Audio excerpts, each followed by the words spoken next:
La solitude des personnes âgées pourrait les tuer bien plus que le coronavirus. Les vieux ne bougent plus. Leurs gestes ont trop de rides.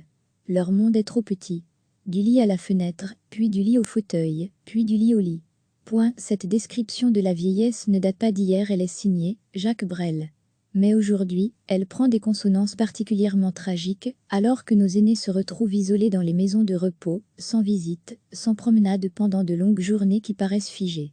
Consciente du drame de la solitude que la crise du coronavirus engendre, Sophie Wilmès, la première ministre, a voulu assouplir les règles et proposer la visite d'une personne référente unique pour chaque famille. Mais elle a essuyé une volée de boucliers, à la fois des organismes responsables et des pouvoirs régionaux et locaux. L'initiative louable au départ, puisqu'elle visait à sortir nos personnes âgées de la solitude, a tourné au fiasco. C'est une désillusion, non seulement pour beaucoup de personnes âgées, qui voyaient une lueur d'espoir dans leur long couloir de solitude, mais c'est aussi, pour leurs proches, la naissance d'une profonde inquiétude. Élise téléphone, plusieurs fois par semaine, à sa maman, désormais placée dans une maison de repos à Liège. Hier matin, sa maman a fait une chute dans sa chambre. Elle est restée longtemps seule sans personne pour l'aider. Finalement, une voisine, inquiète de voir la porte de sa chambre ouverte, a appelé des secours. En pratique, depuis la crise du coronavirus, la maison de repos, où séjourne la maman d'Élise, ne passe plus voir ses pensionnaires qu'au moment de la distribution des plateaux-repas. Ce jour-là, la maman d'Élise n'a pas voulu manger. Elle a déclaré qu'elle avait trop mal. La réponse de l'aide-soignante fut laconique. Selon Élise qui rapporte ces paroles, ça ira mieux demain. Depuis le début du confinement, la maman d'Élise répète inlassablement à sa fille « Je voudrais tellement partir ».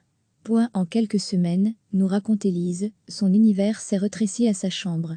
En un mois, ses contacts sociaux se sont réduits à peau de chagrin. Elle se fait gronder comme une gamine de 6 ans. Lorsqu'elle fait mine de vouloir aller se promener dans le jardin de la maison de repos. Élise est très inquiète pour sa maman, elle ne trouve plus ses mots. À 11h, hier, elle n'avait pas encore ouvert les tentures de sa chambre alors que d'habitude, elle se lève à 8h. Je la sens dépérir à vue d'œil.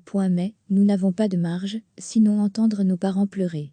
Olivier Klein est professeur de psychologie sociale à l'Université libre de Bruxelles, il connaît bien ce phénomène de glissement des personnes âgées vers la mort. On sous-estime le rôle du lien social dans la longévité. Mais des études l'attestent, les personnes totalement isolées, et mieux que tout, dans ce cas-ci, perçues comme des menaces potentielles par le personnel, perdent leurs habitudes et leurs rituels. La solitude peut alors devenir plus meurtrière encore que l'épidémie. Ce spécialiste évalue cette situation de nos aînés comme une perte de sens qui se double de problèmes physiques. Si la personne n'a plus de bons yeux, elle arrête de lire. Si elle a du mal à manipuler un GSM ou à pianoter sur un ordinateur, elle s'isole d'autant plus. Si elle a des problèmes de motricité et qu'elle n'est motivée à faire des gestes quotidiens, elle va petit à petit glisser dans son lit et ne voudra plus se lever.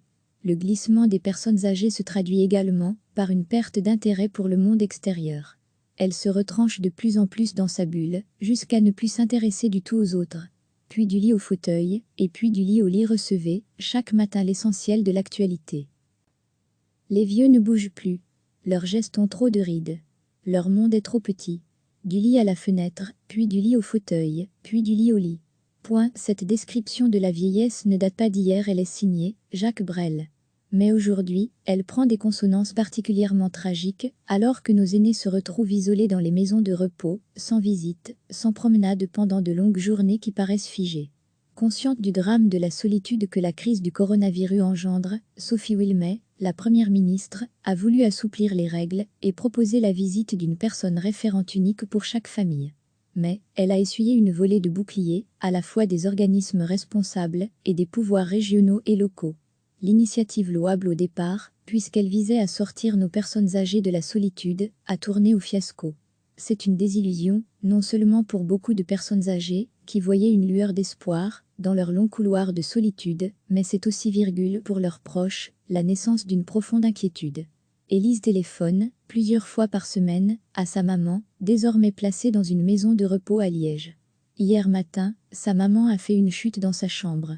Elle est restée longtemps seule sans personne pour l'aider. Finalement, une voisine, inquiète de voir la porte de sa chambre ouverte, a appelé des secours. En pratique, depuis la crise du coronavirus, la maison de repos, où séjourne la maman d'Élise, ne passe plus voir ses pensionnaires qu'au moment de la distribution des plateaux-repas. Ce jour-là, la maman d'Élise n'a pas voulu manger. Elle a déclaré qu'elle avait trop mal. La réponse de l'aide-soignante fut laconique. Selon Élise qui rapporte ces paroles, ça ira mieux demain. Depuis le début du confinement, la maman d'Élise répète inlassablement à sa fille « Je voudrais tellement partir ». En quelques semaines, nous raconte Élise, son univers s'est rétréci à sa chambre.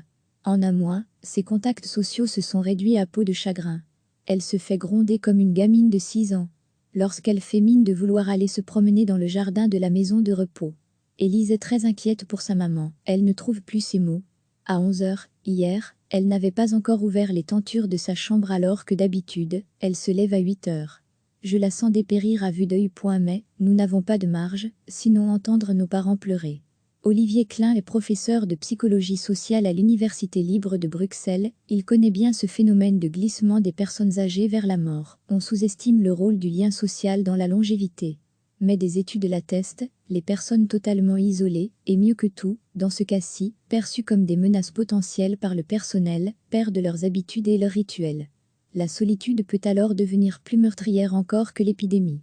Ce spécialiste évalue cette situation de nos aînés comme une perte de sens qui se double de problèmes physiques.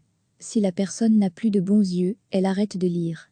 Si elle a du mal à manipuler un GSM ou à pianoter sur un ordinateur, elle s'isole d'autant plus. Si elle a des problèmes de motricité et qu'elle n'est motivée à faire des gestes quotidiens, elle va petit à petit glisser dans son lit. Et ne voudra plus se lever. Le glissement des personnes âgées se traduit également par une perte d'intérêt pour le monde extérieur. Elle se retranche de plus en plus dans sa bulle, jusqu'à ne plus s'intéresser du tout aux autres. Puis du lit au fauteuil, et puis du lit au lit. Cliquez sur s'abonner pour recevoir les dernières nouvelles.